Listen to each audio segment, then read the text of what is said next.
Hey artist friends, oh my gosh, can you believe it is the last Mixed Media Menagerie for the year? I know we are all probably ready to say goodbye to 2020. After opening the awesome little box of ephemera that Erin dropped at my doorstep, I gathered some supplies to meet our little list of criteria that was at the beginning of this video and began to gesso my pages.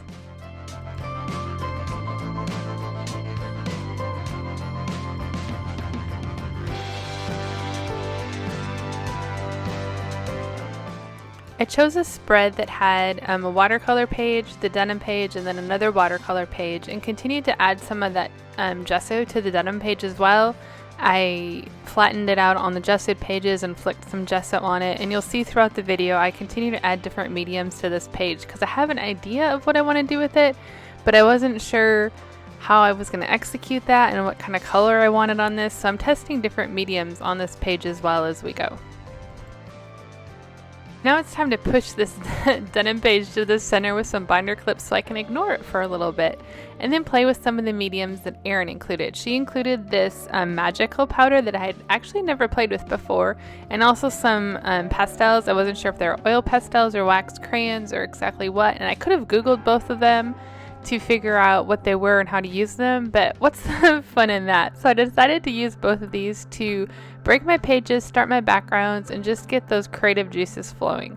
Like I said in the beginning, I kind of had an idea of what I wanted to do to these pages, but I find that one of the most enjoyable parts about creating in an art journal is even if you start with an idea, it sometimes and oftentimes it evolves into something else. So as I play, I'm experimenting with these, figuring out how I'm going to use them, enjoying these new mediums to me, and thinking about where I'm going to go from here and how my idea is going to work in these pages.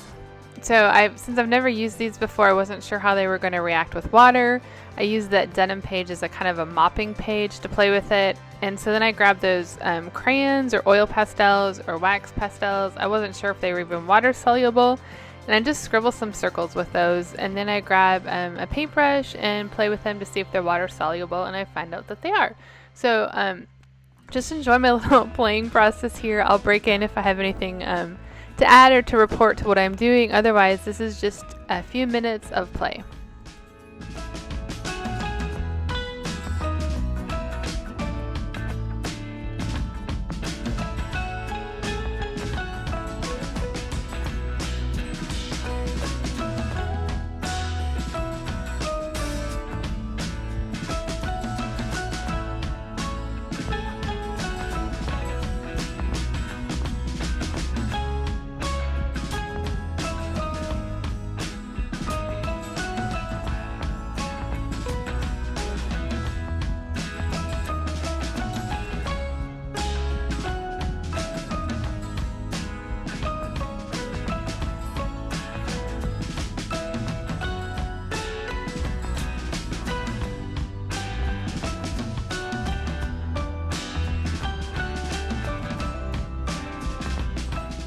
So because my background was looking a little too pastel, maybe a little too Barbie pink and purple, which it gets that way again, I brought out that magical powder again and played with it to see how it topped on top of this crayon wax pastel medium that I wasn't exactly sure what it was. I used it to puddle and play on that denim some more and just add some more richer, deeper purple to my pages. Grabbed the hairdryer to try to blend it around and dry it, and then I grabbed the brayer, which was one of the items that we had to use, and used that to also spread the fluid dust stuff that I had created around on my pages.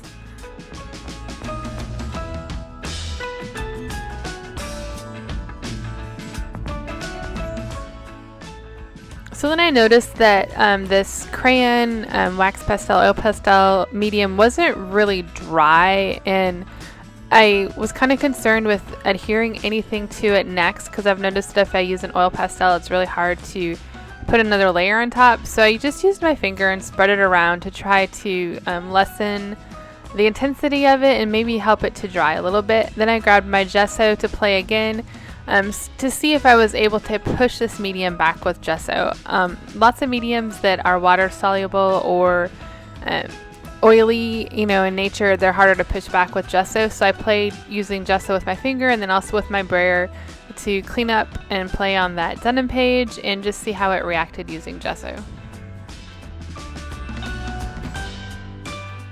Alright, so now I'm building my next layers. I'm going to use a bunch of different papers. I have a little container on my desk that I throw bits and pieces of book pages that have fallen out, or pieces from other projects that I didn't use in. So I use that container on my desk and grab some book pages and other items from, as well as the papers that Erin included in our little box.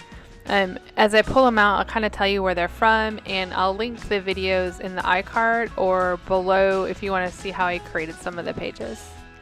So this one is from an Art Foamy stamp, and from one of my design teams with Natalie Callback, and I will link that video below on how I created this page. And this also was from using that same Art Foamy from a different video for that design team, and I will link that video below as well.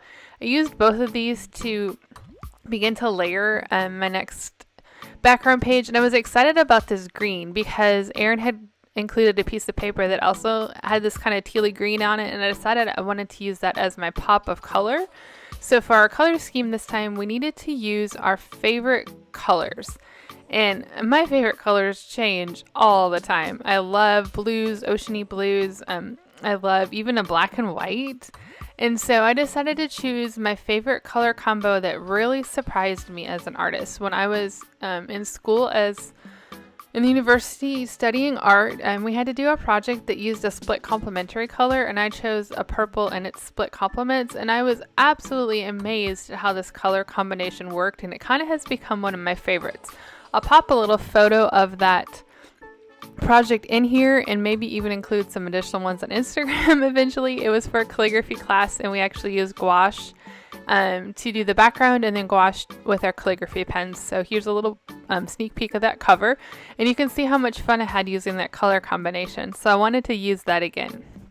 And my next layer of papers here is to kind of mask that background that kind of turned that Barbie pink and purple, and to create my next layer of texture using my chosen colors and then my pop of tealy green, kind of that Raskog blue color that we all love. And so I used the printed paper, that paper from Erin that I'm using now, and then a ledger paper that had blue writing in to kind of tie in that denim. So I'm trying to make this color palette work and look like it's not a random mess on my pages.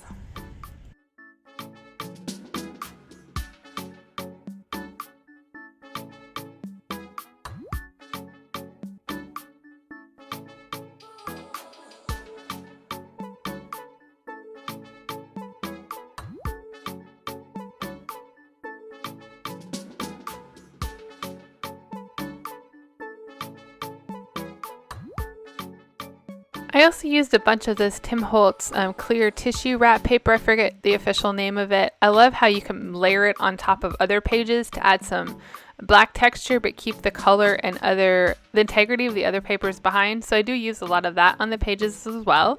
And then Erin had included some tissue paper with glitter in it. And it was amazing. There it is right there. I had already played with it a little bit. It's underneath my hand where it says CARTE there. You can see a little bit of it. I tested it there to see how it would work. And I absolutely loved how the tissue paper blended in with the background and left the little pieces of glitter behind. So now I'm spending several minutes tearing pieces of this tissue paper and adding it all over my page. I probably should have just used a huge piece of it and just adhered it to the whole page, but I did it the tedious way and just added little bits of it all over my pages. Besides our favorite color palette, we also had to add a little sparkle to our pages. So here's my first attempt of adding a little sparkle. Plus earlier, that powder, that purple powder that I used, I think had a little sparkle in it because I was getting sparkly glitter all over my desk. Now I'm going to try to push back that layer of messy pages and my underlayer with adding a layer of color. These are the colors I chose from my palette, and I'm just going to use my finger here and layer the color in between my torn pages to enhance that background color, to tie it all together, to make it look less of a mess maybe. And just blend the colors as I felt natural.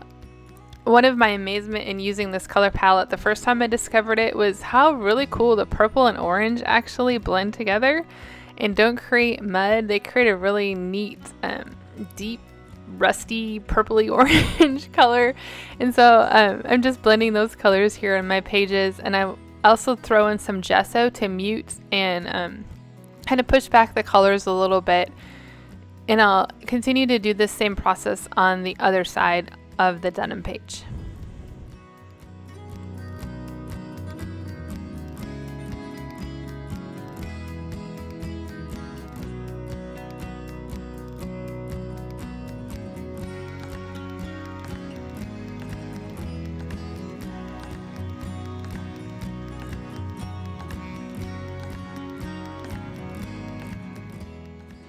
I also knew that I was going to be removing part of this denim page, so I wanted to make sure I got the color all the way into the crease or seam of the pages, so I ended up having to use a paintbrush to assist me with that. And now I'm continuing the same process of layering the color with a little bit of gesso on the right side. I'll flip back and forth to look at the left and kind of make sure that they match and get some of the same kind of tones and colors so that the pages look good together.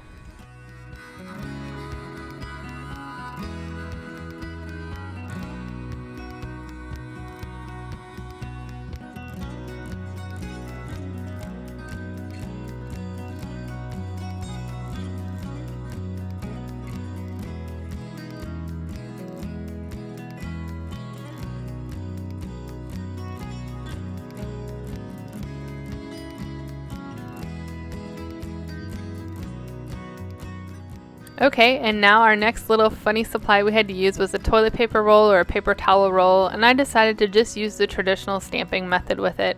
I dumped it into all of that pile of paint that was on my palette and just stamped some circles with it. So I decided I was going to create a butterfly on my pages, kind of with that reduction method in a way, using my background as the space between my butterfly wings, and I could have easily sketched and drawn this on my own. However, to save time and the complication of trying to get it to all match up and look perfect with the left and the right, I just did a Google image search to find a butterfly that I liked, and if I remember, I'll link the one I found below.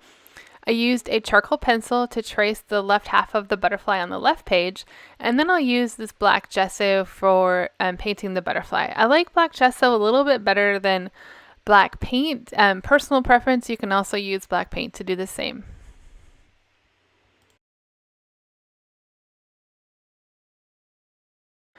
Now I'm going to use that same charcoal pencil to sketch the inside of my butterfly. I just did all of this freehand. I like using a charcoal pencil as opposed to like a Stabilo or some, another kind of pencil because it wipes off pretty cleanly. Sometimes it leaves a little shadow, but it's not as severe, and you don't usually see the hard lines that you can get from other water-soluble pencils like a watercolor pencil.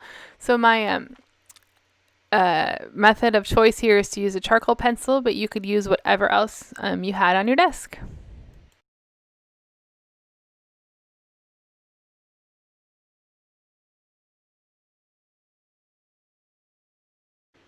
And now I'm going to grab that same black gesso to make the outlines of these butterfly shapes and to paint in between them. It's just an organic process here. I wasn't matching the butterfly perfect to my left. It's my own take on it. And went with the flow if I needed more black here or there, and to cover things up in the background using that black gesso to make my butterfly. So here's where my ideas start evolving. I knew that I wanted to use this denim page as a wing to my butterfly. I didn't know if I wanted the inside to remain or the outside. So I'm just going with my gut here, doing what feels right. So my first step is to outline the other side of the butterfly with my charcoal pencil and cut it out. So because I didn't know if I was going to keep the inside or the outside, I left it all attached in my journal so I could make that decision later. But having this pre-cut allowed me to kind of flip it back and forth and just see what felt right. And now I'm going to continue the same process on the right side by tracing that butterfly wing with my charcoal pencil and coloring the inside. And while I'm doing this, I'm also thinking that I'm going to really struggle with making the left and the right match. And I had this word in my brain when I was working on this, and our theme for this page was for the new year. And I'm not choosing a word as of right now for the next year. A lot of people have that one little word they choose to focus on in the next year. And I wasn't feeling that, but I was just feeling the word hope. Hope for the new year, hope for things to get better. We're also hopeful that 2021 is going to be better than 2020. In my family, we had a rough end of 2020 with some news and some different things going on. And I'm just going into the year hopeful. I also found out that one of my really sweet artist friends who I met through art is struggling right now without tearing up. I met her through my art journaling, and her cancer is back, and we just have to cling on to that hope that we have for things to get better. So, Christie, if you are listening to this video, I also dedicate this page to you, my sweet friend, without tearing up here. Whew, thank you.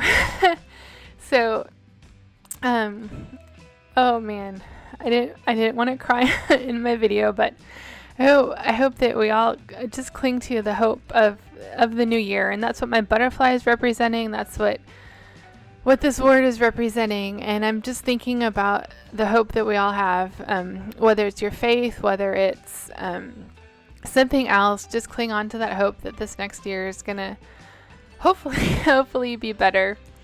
And so now, since I couldn't match my left to my right exactly, I was going to actually put hope on my page with stickers or typing or with my computer, but I decided to put hope inside that butterfly wing. That would allow me the freedom that my butterfly would match on the left and the right, and put that hope inside the butterfly.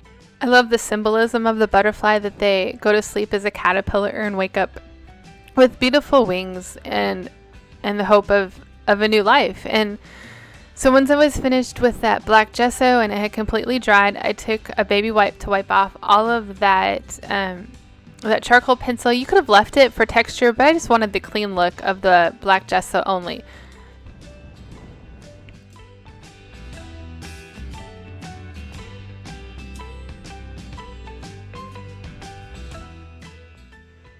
So this is actually the next day. So when I wiped off that charcoal pencil, it was completely dry overnight, and I had made the decision that I wanted to keep the inside of my butterfly so that it would cover up that hope, and you'd flip it over and you'd see it. So it's kind of like start 2020 on the left, flipping it over to the hope of the new year.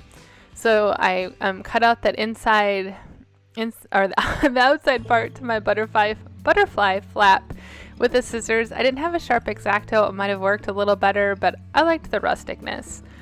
Next, my idea was to use some of those cool sequins that Erin had given us and stitch them on my butterfly, but I wasn't having success, so I decided just to do some plain stitching here with some embroidery floss to enhance that butterfly wing.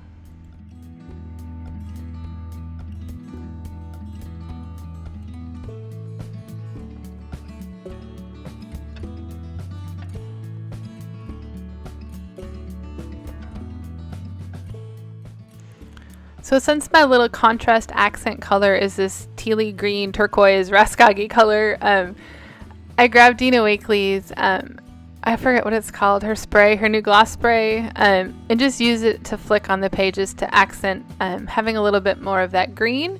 Then I needed to also add some antenna to my butterfly. I did that using that same black gesso. So Erin was so sweet to include 3 types of gold leaf, gold, silver, and copper. We had decided that we would add either some gold leaf or add a little sparkle in some way. And Erin included some of that leafing into our packages, or at least mine, because I said I didn't have any. And so I decided to use the copper and enhance only the right side of my butterfly with just a little bit of copper leaf. We turn it over, the hope, the sparkle, the copper, just kind of pulled it together. I used matte medium to adhere it. It wasn't working the best. I'm sure there's probably another method. I actually Googled, but didn't spend a lot of time in my research because in the end the matte medium worked, but I'm going to have to look for a better way to adhere it. If you have any tips, you can leave them below because Erin gave us some awesome pieces of this and I want to continue to use it in my journal a few times. Next, she also included this little black glitter. And so to add some sparkle to the left side, I added a little bit of the black glitter into the left of the butterfly. I just spread some matte medium down and then sprinkled the glitter. I assume it's black glitter. It works like black glitter. It wasn't labeled, but I really like how it enhanced that left butterfly to add a little sparkle.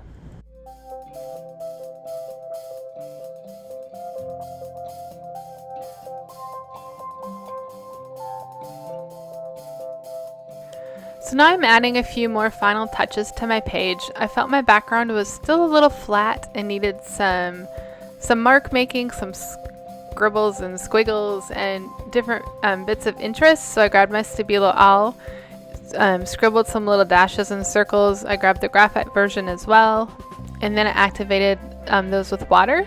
If you've heard me do videos before, you've heard me mention that I like to do things in threes. So here I am. I'm adding these little Stabilo marks to the right, left, and then the top for my little 3 places of putting it.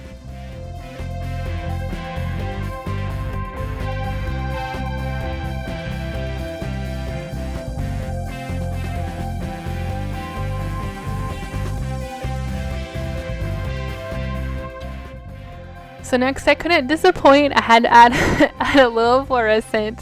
I've been using this fluorescent orange or a fluorescent pink in my pages often. I find it adds a fun little pop, and it actually goes with my color palette this time. So I grabbed that fluorescent orange by Golden to add little plus signs or little crosses on my page. And as I was doing this, I had to wipe a few away because they didn't turn out the best, and I liked the little bit of scruffy paint it leaves behind. So when I finish adding my crosses or pluses in 3 different spots, I'm also going to take this fluorescent orange and scruff it up on a few places. It's going to make some paint areas pop and add a little bit more dimension to parts of the page.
So we also had to use oil pastels. I truly debated to not use oil pastels, trying to justify that those 3 crayon things that Erin gave us might have been oil pastels, so I didn't really need them.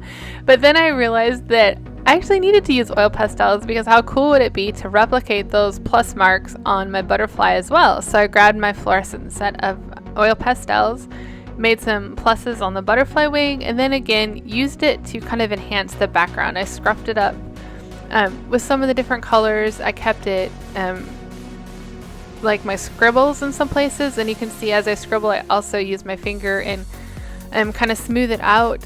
This helps again bring some more dimension to some of those flat colors in my background.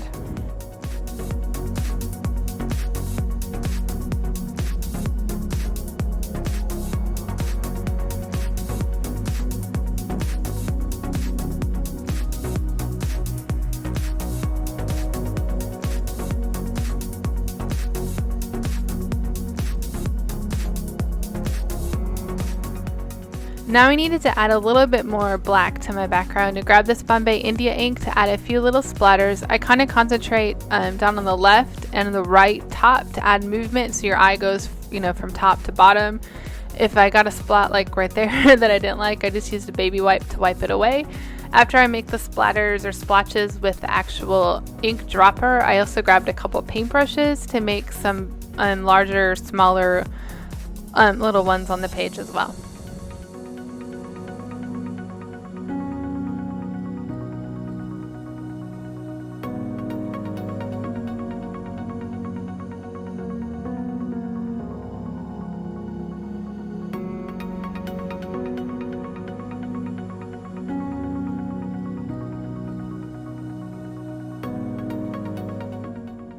So while the ink is drying, I'm using this piece of vellum. I believe it's a heavier vellum that Erin included to make a little envelope. And inside the envelope, I'm putting my goals for 2021.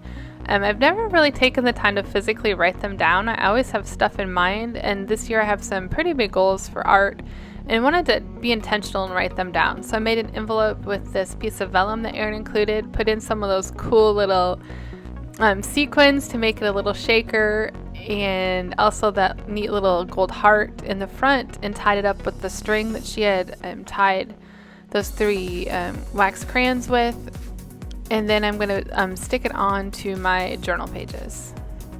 So in order to stick it on, I wanted to be able to remove it, so I grabbed some of these old photo combers that were in some black and white photos I had purchased and used those to stick my little envelope to the page. Decided to pop one of the little butterflies that Erin included as a little fun surprise to myself when I look at this in a year, and use some of Dina Wakley's heavy gel to stick it to the page. And then I used some clamps to clamp it down, and actually my thing of gesso for the one that the clamps can reach. So just a couple more final touches. I'm going to add some words to my page from these Tim Holtz stickers, some on the left, some on my envelope, and then 2021 on my envelope as well.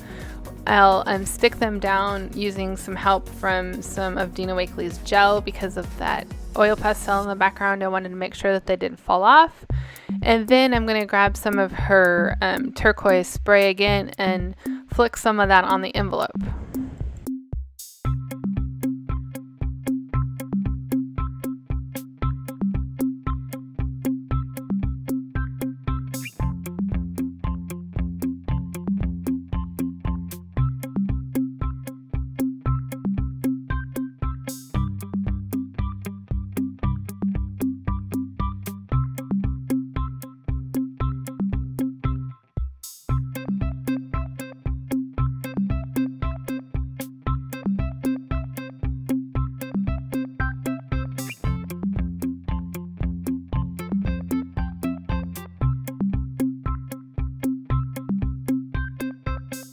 And so that's about it, for lack of better words. I hope you have a good end to the year and a awesome start to 2021. I thank you all so much for following Erin, Laura, and myself on this little mixed media menagerie journey.